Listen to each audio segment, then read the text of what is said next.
वैसे तो मुझे बात करनी थी कि 14 में जो आए थे क्या वो 24 में दोबारा लौट पाएंगे, लेकिन उससे पहले एक इंपॉर्टेंट टॉक करना चाहता हूं। देखो, पवन खेरा जी ने ट्विटर पर एक ट्वीट किया, वो बहुत मासूमियत के साथ एक सवाल का जवाब लेना चाह रहे हैं, तो मैं जवाब तो मैं ही दे दूंगा। आप क्या आप मीडिया से मांग रहे हैं? वो कहते हैं कि क्या सीआरपीसी की धारा 435 के तहत गुजरात सरकार ने केंद्र की सहमति से 11 बलात्कारियों की रिहाई की? Question mark. क्या 8 मई 2013 को समाप्त की गई 1992 की नीति के तहत किसी की रिहाई हो सकती है क्या? Question mark. जो मीडिया एक आवाज में निर्भया के दौरान कठोर कानून की मांग करता रहा, लेकिन बिल के बातों पर वो चुप रहा, ऐसा क्यों? सवालिया निशान। This is not fair, Modi ji. Sir, ये मीडिया आखिर बोला कब था? ये मीडिया चुप कब नहीं था? मुझे आप ये बताइए। मैं आपको 2 इंसिडेंट बताता हूं लेटेस्ट वाले, वहां पर भी चुप है ये। चाल, चरित्र और चेहरा हमारे देश के यशस्वी अमित शाह जी का, वो कहते थे रोहिंग्या मुसलमानों को हम नहीं बसने देंगे, नागरिकता नहीं देंगे। असम में चुनाव चल रहा था, ये बात आपने सुनी, और हम अपनी जान दे देंगे। सब चलता रहता है इनका। और आज की बात मैं बताता हूं, कैबिनेट मिनिस्टर हैं एक हरदीप सिंह जी, उन्होंने एक ट्वीट किया है। अंग्रेजी में क्या, मैं हिंदी में अनुवादित कर देता हूं उसको, मैं हिंदी में इसको अनुवाद कर देता हूं। लिखा कि भारत ने हमेशा उन लोगों का स्वागत किया है जिन्होंने देश में शरण मांगी है, और एक ऐतिहासिक फैसले में सभी रोहिंग्या शरणार्थियों को दिल्ली में बकवरवाला इलाके में ईडब्ल्यूएस फ्लैट में स्थानांतरित किया जाएगा, और उन्हें मूलभूत जो सुविधाएं होती हैं, बेसिक उनको एमिनिटीज हैं, वो सारी उनको दी जाएंगी। आईडीज दी जाएंगी, 24 घंटे दिल्ली पुलिस की सुरक्षा दी जाएगी, प्रदान की जाएगी। और अमित शाह को उन्होंने टैग किया है। क्या बात है! इस पर खैर मीडिया ब्लैक एंड व्हाइट कभी विश्लेषण नहीं करेगा, मीडिया चुप है इस पे, ठीक है।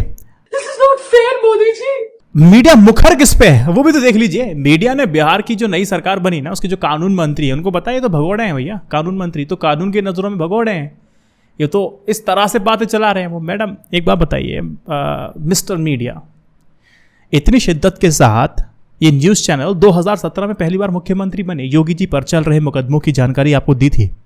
अगर किसी को याद है, मुझे कमेंट सेक्शन में देना, समझ में आ जाएगा। This is not fair, Modi ji. Sir, ये जो मीडिया वाले हैं ना, ये हमेशा चुप रहेंगे। चुप रहने की वजह यह है कि ये जो मूर्खों की जमात है ना, वो लगातार बड़ी होती जा रही है। बहरहाल, मुझे तो बात करनी है कि नीतीश कुमार 2024 में पीएम बनेंगे कि नहीं बनेंगे, क्या पॉसिबिलिटीज है, और जो लोग इसको इम्पॉसिबल बता रहे हैं उसके क्या साइड्स हैं। दोनों साइड का विश्लेषण मैं आपके लिए करना चाहता हूं। देखो, एक बात बिल्कुल साफ है, विधानसभा चुनाव हो या फिर लोकसभा चुनाव, हमेशा से ही नीतीश कुमार का जो वोट प्रतिशत है ना, वो काफी बेहतरीन रहा है, अच्छा रहा है। 2014 के लोकसभा चुनाव को छोड़ करके कभी भी उनका जो वोट प्रतिशत है ना, वो 22% से नीचे आया नहीं है, और 22% एक बहुत अच्छा नंबर है सर। नीतीश को 2014 की मोदी लहर के समय 16% वोट मिल जाते हैं। कुर्मी समाज से आते हैं नीतीश कुमार। कुर्मी समाज का लगभग बिहार के 16% वोट पर उनका असर है, कह सकते हैं। वे उत्तर प्रदेश में भी बीजेपी का खेल बिगाड़ सकते हैं। कैलकुलेशन ये बताती है कि उत्तर प्रदेश में कुर्मी समाज का जो वोट है वो करीब 6% का है, और इनका प्रभाव प्रदेश के 25 जिलों में है। कितनी सीटें हो जाती हैं इसमें? 48 विधानसभा सीटें आ जाएंगी और 10 आपकी लोकसभा सीटें आ जाएंगी, जहां पर एक कुर्मी समाज एक निर्णायक भूमिका में होता है। जिस तरफ ये गया, उस पार्टी का नेता वो जीत गया। हो सकता है कि आने वाले समय में नीतीश कुमार अकेले या फिर कांग्रेस के साथ मिलकर के यूपी में कुर्मी समाज के वोट बैंक को अपनी तरफ करना चाहेगा। हाँ, एक बात जो नीतीश कुमार के लिए पॉजिटिव है वो ये है कि उनका दूसरे राज्यों के सीएम के साथ पॉजिटिव रिलेशन होना। देखो, बंगाल की सीएम ममता बनर्जी हो, तेलंगाना के सीएम चंद्रशेखर राव हो, ओडिशा के सीएम नवीन पटनायक हो, या फिर कर्नाटक के वरिष्ठ नेता एचडी देवेगौड़ा हो, इनके साथ अच्छे रिलेशन हैं, संबंध हैं। यही वजह है कि नीतीश के महागठबंधन में शामिल होने के बाद विपक्ष और मजबूत हो गया। इसमें कोई दोहराए वाली बात नहीं है, क्लियर वॉकओवर नहीं मिलने वाला है। लेकिन ऐसे में अगर 2024 में विपक्ष एक साथ लोकसभा चुनाव लड़ता है, तो नीतीश कुमार ज्यादातर राज्यों में कुर्मी वोट के सहारे विपक्ष को मजबूती प्रदान करेंगे। इसमें कोई संशय वाली बात नहीं होनी चाहिए। आपको पता है, नीतीश कुमार का जब बीजेपी का साथ मिला था ना, नीतीश कुमार का जब बीजेपी को साथ मिला था, तो बहुत बड़ा फायदा बीजेपी को हुआ था। देखो, आंकड़ा ये बताता है कि 2019 के लोकसभा चुनाव में नीतीश कुमार ने जैसे ही बीजेपी से हाथ मिलाया था ना, तो एनडीए का जो वोट प्रतिशत करीब 18% हुआ करता था, वो 18 से बढ़ के 54% हो जाता है। प्रदेश के 40 में से 39 सीटें एनडीए को मिल जाती हैं, और विपक्ष जो कि वहां कांग्रेस थी उसको मात्र 1 सीट मिलती है। तो ये फायदा बीजेपी को था। वो चाहती थी इनके साथ, इनका जो साथ है ना 2024 के बाद भी चले, ये वजह थी। डाटा जो है वो फेवरेबल समीकरण बनाते दिखाई देते हैं। जैसे मैं आपको बताता हूं, 2015 और 2020 का विधानसभा चुनाव को देख लीजिए। 2015 में नीतीश कुमार ने लालू यादव और कांग्रेस के साथ मिलकर के जब चुनाव लड़ा था ना, ध्यान दीजिएगा, तब महागठबंधन यानी कि जिसमें जेडीयू और आरजेडी प्लस कांग्रेस थी ना, तो 41.84% वोट मिला था और सीटें 178 पहुंच जाती हैं, और वहीं एनडीए जो थी ना वो 34% वोट पा करके 58 सीटों पर सिमट जाती है। लेकिन जैसे ही 2020 में बीजेपी ने नीतीश कुमार से हाथ मिला लिया तो एनडीए 37.26 वोट शेयर के साथ 125 सीट जीतने में कामयाब रही थी, जबकि महागठबंधन जिसमें आपकी सिर्फ आरजेडी थी, कांग्रेस थी, सीपीआई थी, सीपीआईएम थी, उनका वोट शेयर अगर मिला दूं तो महज एनडीए से सिर्फ 0.23% ही कम था। लेकिन सीट के मामलों में 15 सीटें कम हो जाती हैं, इतना बड़ा अंतर 0.23% में आ जाता है।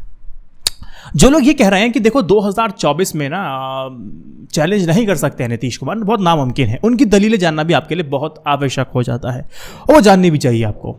वो ऐसी दलीलें देते हैं तो बात करते हैं सर्वेस की, मूड ऑफ द नेशन की बात करते हैं। वो कहते हैं देखो मूड ऑफ द नेशन में क्या है ना, प्रधानमंत्री के रूप में नरेंद्र मोदी को जहां आधे से ज़्यादा लोग पसंद करते हैं वहाँ नीतीश कुमार का नाम भी नहीं है। वो कहते हैं तो नरेंद्र मोदी सर्वे में शामिल 53% भारतीयों की इच्छा है कि वो प्रधानमंत्री रूप में आए और वो उनकी पसंद भी है। फिर राहुल गांधी सर्वे में मात्र 9% लोग हैं जो प्रधानमंत्री रूप में राहुल गांधी को देखना चाहते हैं। फिर बात होती है अरविंद केजरीवाल की, तो अरविंद केजरीवाल सर्वे में मात्र 6% लोग हैं जो सिर्फ उनको एज अ प्रधानमंत्री के रूप में देखना चाहते हैं। फिर योगी आदित्यनाथ हैं, उनको सिर्फ 5%, और अमित शाह को महज 3% लोग पसंद करते हैं प्रधानमंत्री पद के उम्मीदवार के रूप में। फिर यही लोग बताते हैं कि देखिए देखो टॉप 5 के लिस्ट में नीतीश कुमार का नाम नहीं है, इसलिए नहीं है, और ना ही ममता बनर्जी का नाम है, ना ही इसमें और किसी नेता का नाम है। तो हो सकता है नीतीश कुमार आने वाले कुछ दिनों के बाद कहीं ना कहीं इस लिस्ट में अभी जगह बना लेंगे, लेकिन क्या वो मोदी के आसपास पहुंच सकते हैं, ये सवाल उनके विपक्षी पूछते हैं। और अगर नहीं पहुंच पाएंगे तो फिर चैलेंज करने का मतलब एक मजबूत विरोध प्रदर्शन से ज्यादा तो नहीं माना जाएगा, ये भी कहा जाता है। तो नीतीश कुमार से हटके फिर लोग राहुल गांधी पहुंच जाते हैं। फिर ये लोग यही कहते हैं कि देखो राहुल गांधी की बात ठीक है, वो बातचीत चल रही है उनकी, और महंगाई के मुद्दे पर, बेरोजगारी के मुद्दे पर बात कर रहे हैं, बेहद गंभीर मुद्दा उन्होंने उठाया है, सोशल मीडिया पर वायरल हो रहा है, उनकी बातें हो रही हैं, डिबेट्स भी उनकी बातों पर हो रही है, अच्छी बात है। लेकिन मुश्किल ये हो जाती है मुद्दे पर फोकस नहीं कर पाते हैं, वो ज़्यादा जोर से ना वो मोदी विरोधी होने का मतलब दम भरते हैं, लेकिन मज़ा नहीं आता, पब्लिक उनको दरकिनार कर देती है। जांच एजेंसियों के एक्शन खासकर जब ईडी पर लगाते रहते, देखो हमें परेशान कर रहे हैं, क्या करेंगे, और वो लोगों को ये नहीं समझा पाते हैं कि वो मोदी के खिलाफ विकल्प भी हो सकते हैं। फिर वही लोग कहते हैं चलो अब हम अरविंद केजरीवाल की बात कर रहे थे तो इस लिस्ट में है ही। अब कहते हैं अरविंद केजरीवाल का केस थोड़ा सा अलग है। अब ऐसा नहीं है कि अरविंद केजरीवाल मतलब प्रधानमंत्री को सीधा टक्कर दे देंगे। अरविंद केजरीवाल की बात करते हैं तो वो कहते हैं कि अभी दिल्ली बहुत दूर है उनके लिए, कोशिश तो खूब कर रहे हैं, लेकिन मौजूदा राजनीति में हिंदुत्व के प्रभाव को देखते हुए ट्रैक को वो सही पकड़े हुए, ये उनके लिए पॉजिटिव बात है। लेकिन राष्ट्रीय विकल्प के तौर पर लोगों के बीच जगह अभी तक नहीं बना पाए हैं। हिंदी तो अच्छी बोल लेते हैं, भाषण दे देते हैं, सोशल मीडिया पे मजे कर रखे हैं, वायरल वो हो जाते हैं, घर में चर्चा का विषय बन चुके हैं, लेकिन अभी तक उनको उन राज्यों में ही मौका मिल रहा है जहां पर बीजेपी दावेदार नहीं है। ये बात दिल्ली पर लागू नहीं होती है, ऐसा भी कह दिया जाता है। हाँ, पंजाब में अगर आप देखेंगे वहाँ बीजेपी नहीं है तो वहाँ पर आम आदमी पार्टी है। दूसरे राज्यों पर दिल्ली की सभी 7 लोकसभा सीटों पर बीजेपी के पास है, एमसीडी में बीजेपी काबिज है, लेकिन दिल्ली में वो सरकार नहीं बना रही है, शायद इसीलिए कि आम आदमी पार्टी की नींव दिल्ली में ही पड़ी है और उसका ये मजबूत पक्ष है और कुछ नहीं है। फिर कहते हैं कि तो ममता बनर्जी वो तो डरी हैं, सहमी हुई हैं, अभी तो कुछ कर भी नहीं रही हैं, और मोदी जी ने बिल्कुल सेट कर रखा है, उनको ईडी पीछे लगा रखा है। मायावती का कोई मतलब नहीं है क्योंकि उनके पास ईडी 5-6 बार जाके आ चुकी है, तो कोई दिक्कत नहीं होगी। नए चैलेंजर बनकर के उभरे नीतीश कुमार के पास सुशासन का मॉडल तो है, राजनीतिक तौर पर काफ़ी अनुभवी भी हैं, लेकिन लोगों को लगने लगा है कि वो सत्ता के लालची हो गए हैं।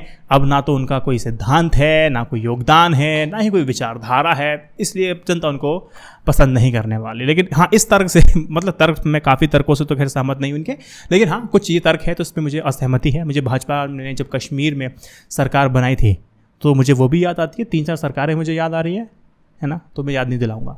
फिर ममता बनर्जी की बात होने लगती है। देखो ममता बनर्जी वैसे ही बेचारी हथियार डाल चुकी हैं, राष्ट्रपति चुनाव हो, उपराष्ट्रपति चुनाव हो, उसमें उनकी भूमिका ने उनकी सस्पेंस को और बढ़ा दिया है।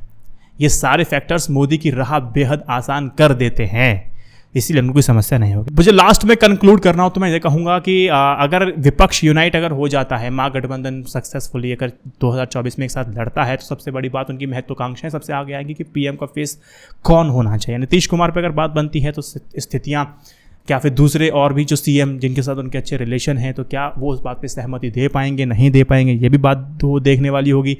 वहीं दूसरी बात, अगर ये सारे लोग महत्वाकांक्षाओं को अगर दूर कर लेते हैं अपनी व्यक्तिगत, तो किसी एक नेता को आगे बढ़ा करके सपोर्ट करते हैं, तो शायद हमारे लिए वो बेहतर होने वाला है। देखो, मुझे कोई नुकसान नहीं है, ना मुझे कोई फ़ायदा किसी पार्टी के हारने जीतने से, लेकिन मेरा लोकतंत्र जो है उसको बचाने का मेरा प्रण है, और 125 करोड़ देशवासियों का प्रण होना चाहिए। एक बार को ना पार्टी कमज़ोर हो जाए, लेकिन लोकतंत्र कमज़ोर नहीं होना चाहिए। लोकतंत्र अगर कमज़ोर हो जाएगा, अब यकीन मानना, इस देश में सबकी जड़ें हिल जाएंगी, इंस्टीट्यूशन आपका कमज़ोर हो जाएगा, आपके रिसोर्सेज के साथ लगातार खेला जाएगा, आपको आपके ह्यूमन राइट्स क्या होते हैं, फंडामेंटल राइट्स क्या होते हैं, आपको नहीं पता चलेगा। आप चाह करके भी कुछ नहीं कर पाएंगे, विरोध करेंगे तो आपको दरकिनार कर दिया जाएगा। आप कहेंगे लेकिन वो सुनेंगे नहीं। जब वो सुनेंगे नहीं तो फिर आप कहना बंद कर देंगे, या फिर उस वाली फेज़ में आ जाएंगे, ठीक है जो चल रहा है वो चलने दो वाली स्थिति में आ जाएंगे। इसीलिए लोकतंत्र मजबूत रहेगा तो सब कुछ ठीक रहेगा। तो पार्टियों को अपनी व्यक्तिगत महत्वाकांक्षाओं से ऊपर उठ करके देखना होगा, और ताकि लोकतंत्र को बचाया जा सके। इस वीडियो को 3 व्हाट्सएप ग्रुप में शेयर कीजिएगा। Vande Mataram. Stay updated, stay educated. Satyameva Jayate. नमस्कार।